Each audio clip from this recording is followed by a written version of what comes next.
7h, 9h, Dimitri Pavlenko. La bataille des retraites, acte 2. Dans la rue aujourd'hui, plus d'1 million de personnes devraient manifester tout à l'heure partout en France, dans plus de 200 cortèges. Alors, la météo sociale est plutôt inquiétante pour l'exécutif qui ne sait plus trop comment défendre sa réforme. Alors maintenant, la ligne gouvernementale s'est un peu simplifiée ces 48 dernières heures, c'est la fermeté, au risque de braquer les Français. On en parle avec nos deux éditorialistes du jour. Bonjour François Calfon. Bonjour.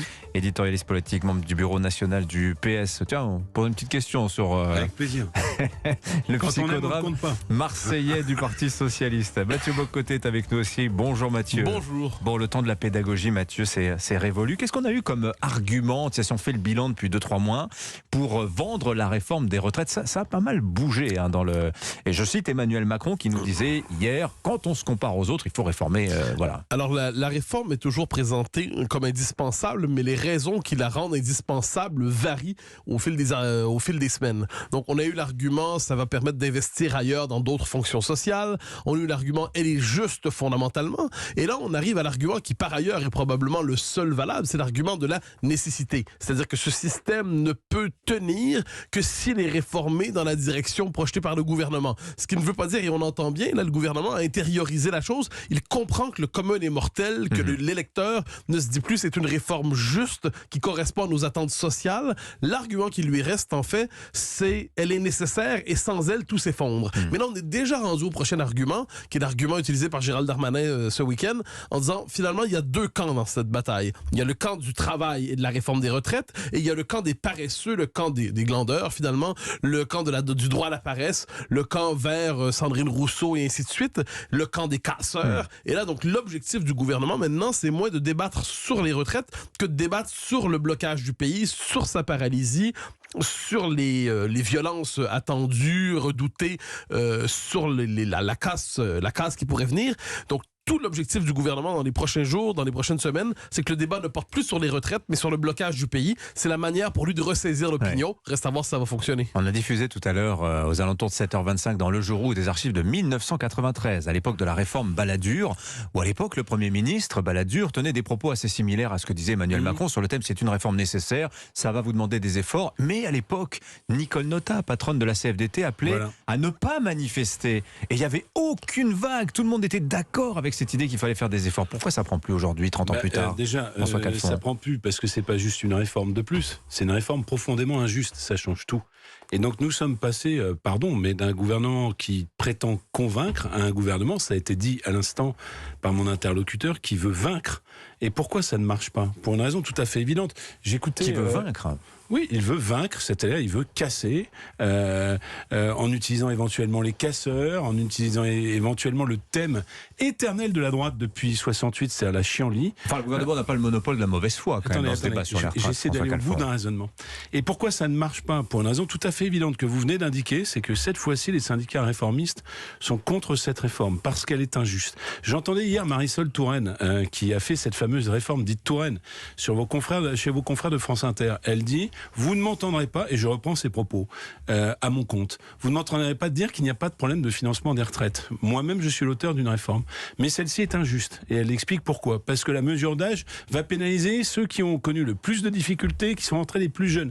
Et ceux qui sont les plus protégés sont ceux qui ont connu le moins de difficultés. Deuxième chose, je crois que depuis finalement l'étude d'impact qu'a généré le gouvernement lui-même. Donc toute l'Europe a tort, qui travaille plus tard que nous. Toute l'Europe a tort contre nous. Pardon de vous le dire. Justement, non, mais je vous dis quelle est la bonne réponse. Alors, vos retranchements pour avoir les arguments. Vous faites bien de me relancer, pardon. La réforme juste, c'est laquelle? C'est peut-être de refaire, de continuer la réforme Touraine, s'il y a un problème de financement, de l'accélérer un tout petit peu. La réforme juste, c'est celle qui consiste à vraiment protéger ceux qui subissent la pénibilité. Pourquoi le gouvernement n'a-t-il pas rétabli les critères de pénibilité qu'il a finalement supprimés lui-même?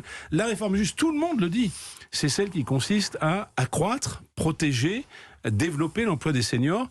La réforme juste, enfin, celle qui pourrait faire consensus, c'est de remonter le volume de travail général, c'est-à-dire le nombre de cotisants. Et je vous ai donné un certain nombre d'éléments qui sont rationnels et qui viennent ici préciser qu'on peut être contre cette réforme et pour une réforme juste. Mathieu Bocoté, que n'a-t-on fait la réforme à point? Vous imaginez en Israël, qu'est-ce qui se serait passé? On aurait un seul et unique régime, 1 euro cotisé, 1 euro de pension. S'il faut réajuster, hop, on bouge un peu les taux de cotisation ou la valeur du point et on n'est plus là à tripoter des paramètres paramètre comme l'âge qui polarise tout le monde. Ça, j'imagine que c'est le grand regret d'Emmanuel Macron. Oui. Je ne suis pas dans sa tête, mais j'imagine que oui. Non, mais je reviens d'ailleurs sur la question de l'âge, parce que l'ensemble, on réforme à point. Là, on nous annonce dans les prochains jours, on dit il y a encore on a 2 ou 3 arguments dans notre besace pour être capable de gagner l'opinion, justement sur la question des seniors, sur la question des femmes. Bon.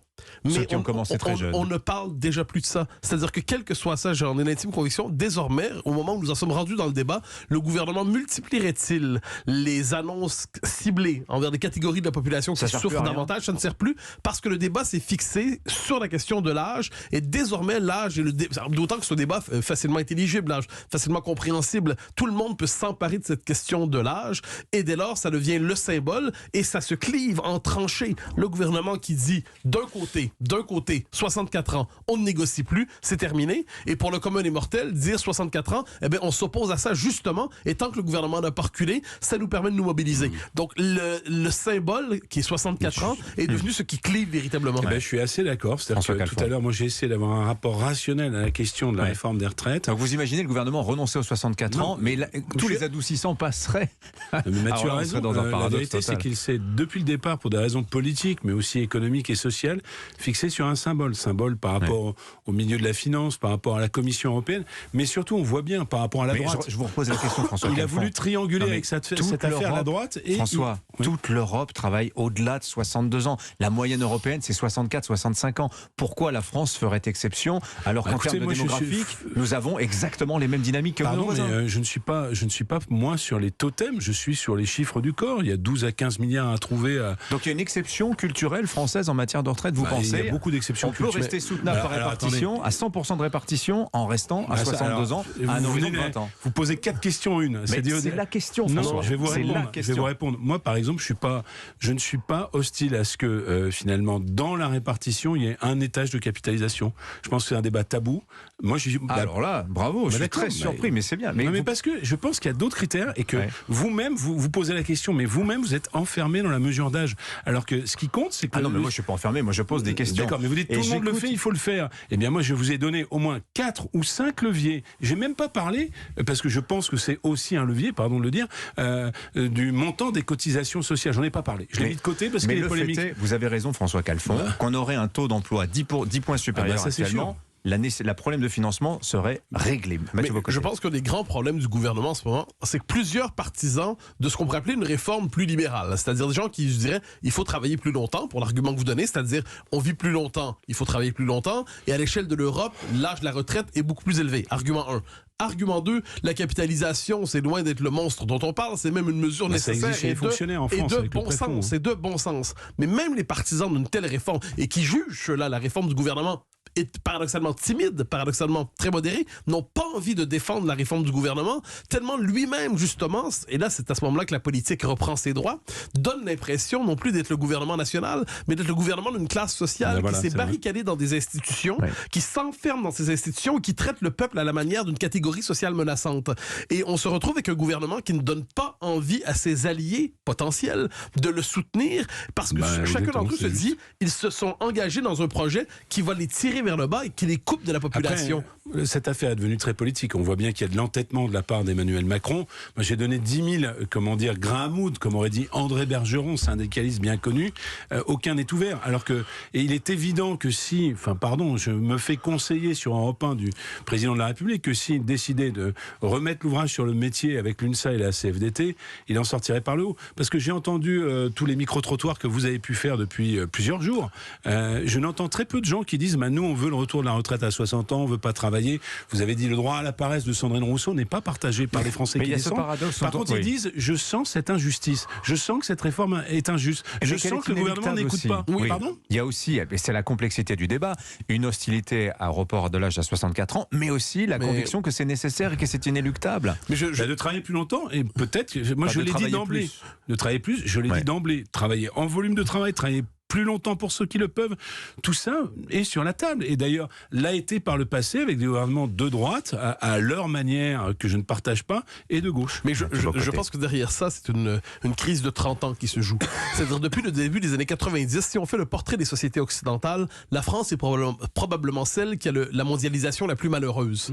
Pour différentes raisons. Donc, les crises s'additionnent de la fracture, du presque non à Maastricht, à la fracture sociale de Chirac, à la recherche toujours d'une troisième voie constitutionnel de 2005 ensuite, les fameux populismes de gauche et de droite. Tout ça, il y a une forme de bris. Dans le rapport à la mondialisation n'est pas heureux. La France est probablement le pays qui se sent le plus heurté par son volontarisme politique d'habitude, de tradition, par cette idée que le politique ici est capable de fixer les grandes orientations. Vous voulez dire, Mathieu, que c'est l'inconscient collectif de France qui remonte à la surface? Je pense qu'au fond des choses, ce sont des crises sociales accumulées qui se coagulent, qui se conjuguent. C'est l'inconscient collectif, c'est le rapport culturel des Français à la mondialisation et à l'Europe qui se joue. Donc, tout ça s'investit dans la question des retraites et la surdétermine. Je le dirais avec une image, Libération, mais à sa une, je crois ce matin ou hier, le petit Gaulois Astérix, c'est le syndrome d'Astérix, qui finalement n'a rien pour lui, mais refuse les légions romaines. Alors, les légions romaines, c'est plutôt les légions du Saint-Empire du capital, la Commission européenne, d'une certaine manière.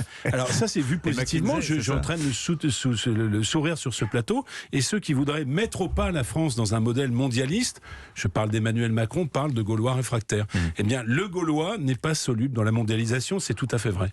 Intéressant cette histoire, cette idée d'une crise. Il y a peut-être aussi une forme de vengeance à l'égard de la personne d'Emmanuel Macron. Mais en même temps, il incarne si bien, j'ai envie de dire, il incarne si bien quand même, en recevant à l'Élysée de manière discrète les dirigeants de BlackRock, en recevant les dirigeants de la nouvelle économie américaine, en disant à ceux qui sont misérables et non pas puissants, traverse la rue, tu trouveras du travail. Il incarne si bien quand même une sorte de mépris vertical vis-à-vis de ces Français tant attachés au modèle populaire. Merci. François Calfon, Mathieu Bocoté sur Europe 1 tous les mardis. Merci, c'était formidable. Bonne journée à tous les deux.